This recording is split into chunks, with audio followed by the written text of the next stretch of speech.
ये उड़ीसा राज्य है यहाँ पर। इसके अलावा यहाँ पर ये चिल्का झील है, एक लैगून झील है, ठीक है। तो यह भारत की सबसे बड़ी तटीय झील है या फिर लैगून झील है ना। ओवरऑल भारत की सबसे बड़ी या फिर सबसे बिगेस्ट लेक है ना, लार्जेस्ट लेक है, सबसे बड़ी। और साथ साथ इसकी विशेषता क्या है, एक लैगून लेक है, लैगून है।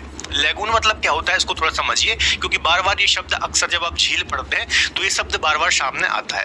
लैगून क्या होते हैं बच्चों, जो भी तटीय स्टेट है ना, तटीय स्टेट का मतलब क्या है, हमारे यहाँ के 9 राज्य ऐसे हैं जो तट रेखा से लगते हैं। मतलब आपको पता होगा यहाँ पर बंगाल की खाड़ी है, यहाँ अरब सागर है और नीचे हिंद महासागर है, ठीक है। तो यहाँ गुजरात, महाराष्ट्र, गोवा, कर्नाटक, केरल, तमिलनाडु, आंध्र प्रदेश, उड़ीसा, इसके अलावा पश्चिम बंगाल। तो ये ऐसे राज्य बच्चों जो कि तट रेखा पे स्थित है ना, तट रेखा मतलब समुद्र के किनारे स्थित है। यहाँ पर आपको बीच वगैरह देखने को मिल जाएंगे, ठीक है।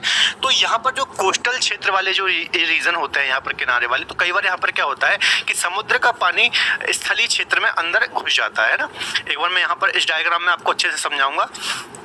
क्या होता है, मान लीजिए यहाँ पर ये समुद्र है ना, समुद्र का क्षेत्र है। तो क्या होता है, मान लीजिए ये वाला जो रीजन है स्थलीय क्षेत्र का, तो यहाँ पर समुद्र का पानी अंदर इंटर कर जाता है इस प्रकार से, ठीक है। और धीरे धीरे क्या होता है, यहाँ पर बालू के अवरोध से ये सेपरेट हो जाती है समुद्री सीमा से, ठीक है। तो ये एक सेपरेट झील बन जाती है कोस्टल क्षेत्र में, फिर तटीय क्षेत्रों में। इसको हम बोलते हैं लैगून झीलें, जो कि खारे पानी की झीलें होती है ना, खारे पानी की झीलें होती हैं। और समुद्र का पानी जब स्थलीय भाग में एंटर कर जाता है तो उसके द्वारा ही इनका निर्माण होता है। तो चिल्का झील भी कुछ ऐसी ही झील है जो बंगाल की खाड़ी के पानी का उड़ीसा के क्षेत्र में अंदर घुसने से ये बनी है ना। चिल्का झील आपको याद रखना है। सबसे बड़ी बच्चों ये लैगून झील है, आपको याद रखना है, ठीक है।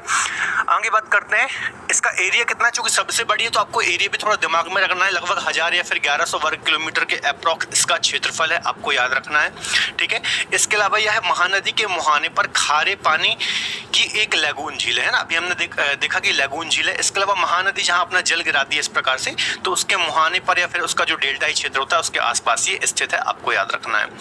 आगे देखते हैं, यहाँ पर भारतीय नौसेना का प्रशिक्षण केंद्र भी स्थित है। इंडियन जो नेवी है बच्चों, यहाँ पर इसका क्या है, ट्रेनिंग सेंटर या फिर प्रशिक्षण केंद्र भी स्थित है। तो यहाँ से भी एग्जाम में क्वेश्चन आ सकता है कि भारतीय नौसेना का जो प्रशिक्षण केंद्र है किस झील के पास या फिर किस झील में स्थित है। तो आपको पता होना चाहिए चिल्का झील में। यहाँ से एग्जाम में क्वेश्चन क्या बनता है बच्चों, सबसे पहले तो यही क्वेश्चन बन जाता है कि भारत की सबसे बड़ी लेक कौन सी है, सबसे बड़ी झील कौन सी है। तो चिल्का झील भारत की सबसे बड़ी झील है ना, और सबसे बड़ी खारे पानी की भी झील है और ओवरऑल भी सबसे बड़ी झील है, आपको याद रखना है, ठीक है। इसके अलावा इसका एरिया भी थोड़ा आप दिमाग में रख लेना।